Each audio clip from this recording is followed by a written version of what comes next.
Faltam 4 dias, reta final para a Conferência do Clima de Copenhague. Agora, às vésperas do encontro, tem gente fazendo qualquer coisa para tentar enterrar as discussões sobre o aquecimento global.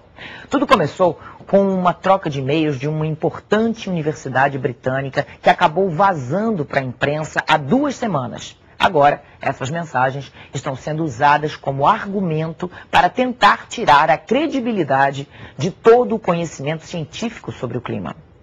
Este é o cientista que está no meio da controvérsia. Phil Jones era diretor do Instituto de Clima da Universidade de East Anglia, na Grã-Bretanha.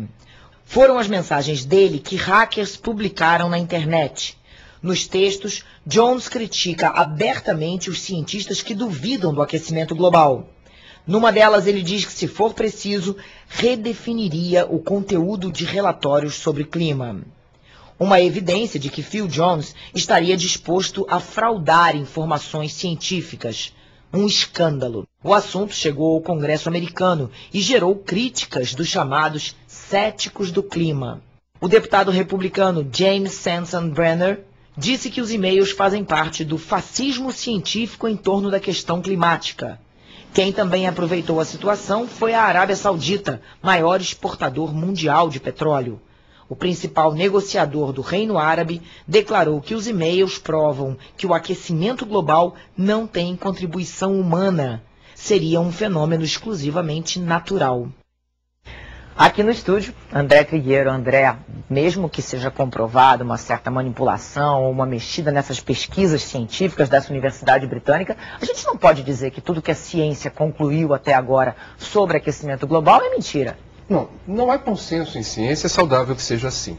Agora, o que houve da parte desse grupo de cientistas britânicos, no mínimo, foi um deslize ético, na hora errada, comprometendo, a meu ver, reputação, legado, não apenas dessas pessoas. Mas é proposital, na hora errada, de uma maneira a prejudicar mesmo o encontro, não é não? O que é preciso dizer, hoje eu fiz contato com 2 fontes, assim, que me parecem, representam a nata da comunidade científica no Brasil já há muito tempo.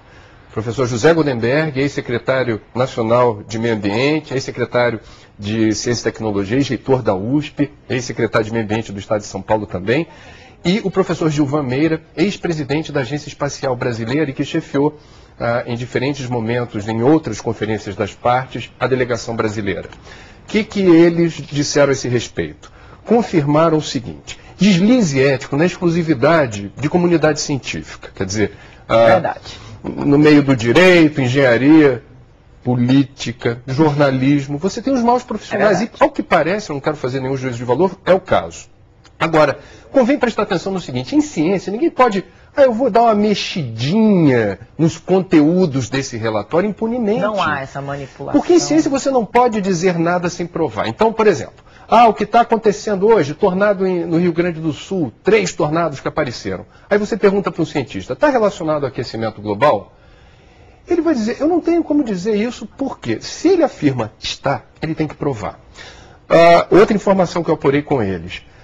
Essa unidade de pesquisa na Grã-Bretanha em que esses e-mails foram trocados não representa, dentro dos trabalhos importantes para subsidiar o IPCC, a parte nobre dos relatórios, que são as modelagens matemáticas, supercomputadores, animados com dados sobre comportamento de maré, comportamento dos ventos, DG, da elevação do nível do mar, e que vai dar resultantes que são as previsões. O que vai acontecer com o planeta no curto, médio e longo prazo, em função disso, o que se faz?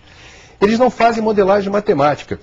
Outra, modelagem matemática, quando você publica um relatório numa revista como Science ou Nature, dizendo está acontecendo isso por causa disso, você tem que apresentar a receita do bolo, Leilani, a metodologia. Como que você chegou lá? Porque, reproduzindo exatamente o que me disse o professor Gilvan Meira, modelagem tem que ser aplicável em qualquer circunstância.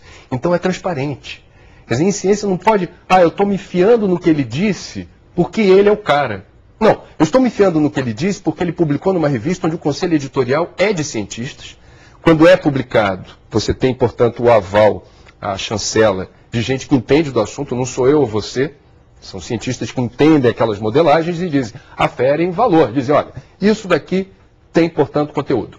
A moral da história, nem para o professor Gilvan Meira, nem para o professor José Goldenberg haveria o menor risco, mas o menor risco, daquilo que está contido nos relatórios do IPCC sobre mudanças climáticas causadas pelo aquecimento global serem colocadas em xeque. O que a Arábia Saudita tem em comum com o republicano do partido do Bush? Business. Quando você diz assim, redução de emissão de gases estufa, portanto menos queima de petróleo, você está incomodando um país que depende do petróleo, produz, claro, que está na base da sua economia, que não é diversificada, é petróleo, ponto. E republicanos que durante 8 anos de governo Bush tiveram subsídios, isenção fiscal, toda sorte de favores, inclusive o boicote ao protocolo de Kyoto, para os Estados Unidos serem o país que o próprio presidente Bush, no final de seu mandato, teve que dizer addicted in oil, viciado em petróleo.